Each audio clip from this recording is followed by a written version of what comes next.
2020년 6월 12일 새벽 설교입니다. 오늘 본문은 욥기 22장 1절에서 30절까지 말씀입니다. 본문 읽기는 22장 21절에서 30절까지만 읽도록 하겠습니다. 너는 하나님과 화목하고 평안하라. 그리하면 복이 내게 임하리라. 청하건대 너는 하나님 입에서 교훈을 받고 하나님의 말씀을 내 마음에 두라. 내가 만일 전능자에게로 돌아가면 내가 지음을 받을 것이며 또 내 장막에서 불의를 멀리 하리라. 내 보화를 티끌로 여기고 오빌의 금을 계곡의 돌로 여기라. 그리하면 전능자가 내 보화가 되시며 내게 고귀한 은이 되시리니 이에 내가 전능자를 기뻐하여 하나님께로 얼굴을 들 것이라. 너는 그에게 기도하겠고 그는 들으실 것이며 너의 소원을 내가 갚으리라. 내가 무엇을 결정하면 이루어질 것이요 내 길이 빛이 빛이라. 사람들이 너를 낮추거든 너는 교만해노라고 말하라.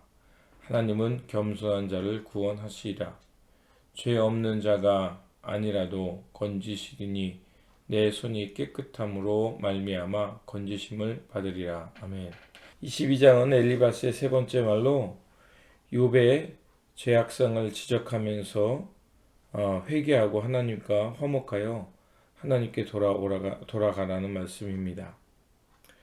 본문에서 욥이 인과응보의 논리의 허점을 비판하자 엘리바스는 직설적으로 욥의 죄목들을 지적합니다. 먼저 엘리바스는 사람이 의롭게 산다고 하나님께 아무런 도움이 되지 않는다고 말합니다. 그래서 2절과 3절에 사람이 어찌 하나님께 유익하겠느냐 지혜로운 자도 자기에게 유익할 따름이라. 내가 의로운들 전능자에게 무슨 기쁨이 있겠으며 내 행위가 온전한들 그에게 무슨 이익이 되겠느냐. 엘리바스 생각에 욥이 고난당하는 것은 하나님의 특별한 목적이 있어서가 아니라 욥 자신이 죄를 지었기 때문이라고 주장합니다. 그래서 두 가지의 잘못을 지적합니다. 첫째는 욥이 악을 행하여 가난한 사람들의 것을 빼앗기 때문에 그렇다는 것입니다. 그래서 6절과 7절에 까다롭이 형제를 볼모로 잡으며 헐벗은 자의 을복을 벗기며 목마른 자에게 물을 마시게 하지 아니하며 줄인 자에게 음식을 주지 아니하였구나. 결국 가난한 형제를 돌아보지 않은 죄 때문에 지금 욥이 고난을 받는다는 것입니다. 둘째로 지적하는 것은 가난한 자를 학대했다는 것입니다. 9절에 너는 과부를 빈손으로 돌려보내며 고아의 팔을 꺾는구나. 결국 가난한 자를 학대했기 때문에 하나님께서 지금 욥에게 고난을 준다고 생각하는 것입니다. 그래서 엘리바스의 생각은 악인의 본성은 하나님의 뜻을 거역하여서 일시적인 것으로 얻은 것이기 때문에 때가 되면 모든 것이 끊어져 버린다고 생각합니다. 그렇게 지금 욥이 고난 당하는 것은 욥이 과거에 하나님의 뜻을 거역하면서 일시적으로 부를 얻었다가 지금 그 하나님의 심판으로 인해 고난 받는다고 생각한 것입니다. 그래서 욥의 고난이 곧 악인임을 증명하고 있다는 것입니다. 그러나 욥은 악인이 하나님의 뜻을 거역하면서도 잘 살고 번성하는 경우가 있음을 지적하면서 까닭 없는 고난도 있을 수 있음을 말하고 있습니다. 그러면서 자신이 왜 고난받는가를 하나님께 묻고 싶다고 말하고 있는 것입니다. 하지만 엘리바스는 욥의 말에 공감하지 못하며 욥이 받는 것은 분명히 악을 행했기 때문이라고 생각하면서 죄인 취급합니다. 그러면서 하나님과 화해하고 충성된 종으로 되라는 것입니다.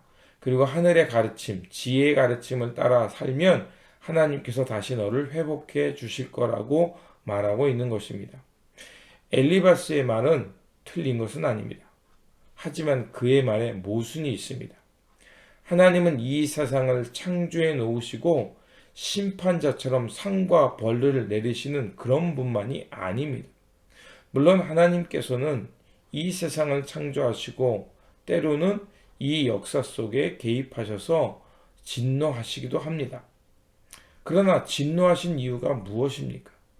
바로 그것은 인간의 역사 속에 그 악을 보시고 가슴 아파한다는 것입니다.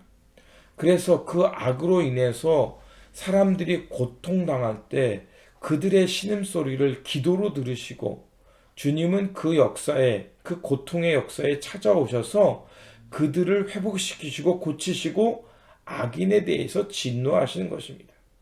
바로 그 역사가 출애굽입니다.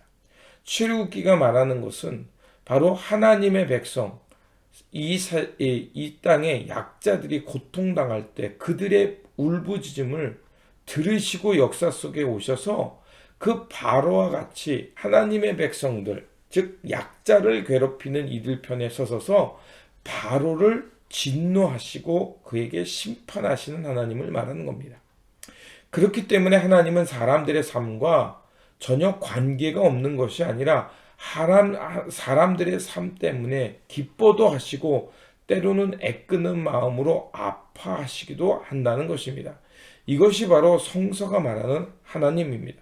하지만 엘리바스는 관념된 신앙으로 또 고정된 신앙관으로 아픔을 공감하지 못하면서 오직 하나님을 자신의 생각의 틀에 넣고 이해하며 타인을 판단했던 것입니다. 믿음이란 하나님의 정형화된 도식이나 논리로 사람들을 판단하고 이해하는 것이 아닙니다.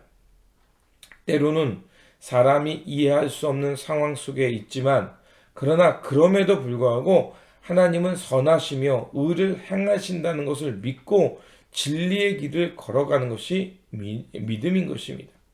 그렇기에 정형화된 신앙으로 틀로 타인을 보고 정죄하기보다는 때로는 사람이 이해할 수 없는 상황 속에 있지만 그럼에도 이 역사 속에 오셔서 하나님의 특별한 은총, 선한 역사를 이루어 가신다는 믿음을 갖고 오늘도 이 땅 가운데 고통받는 이들과 함께하며 그들의 아픔에 공감하며 묵묵히 하나님의 선한 역사를 향해 살아가는 사람이 되어야 할 것입니다. 이것이 바로 이 욥기가 오늘 본문이 우리에게 말해주는 말씀입니다. 그러므로 관념된 신앙으로 타인을 정죄하는 것이 아니라 고난의 현장 속에 오셔서 함께 아파하시는 그리고 그 고난을 통해서 하나님의 선한 역사를 이루어 가시는 하나님을 신뢰하면서 오늘도 묵묵히 하나님의 선하신 역사, 사랑과 섬김의 삶으로 살아가는 저와 여러분들이 되시기를 다시 한번 주님의 이름으로 축원드립니다. 기도하겠습니다.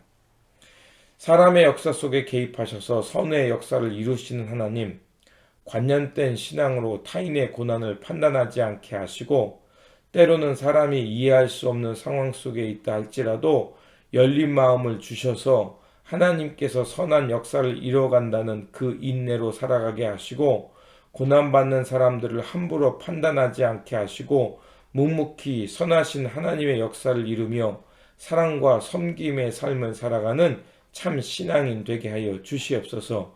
우리 구주 예수 그리스도의 이름으로 기도드립니다. 아멘.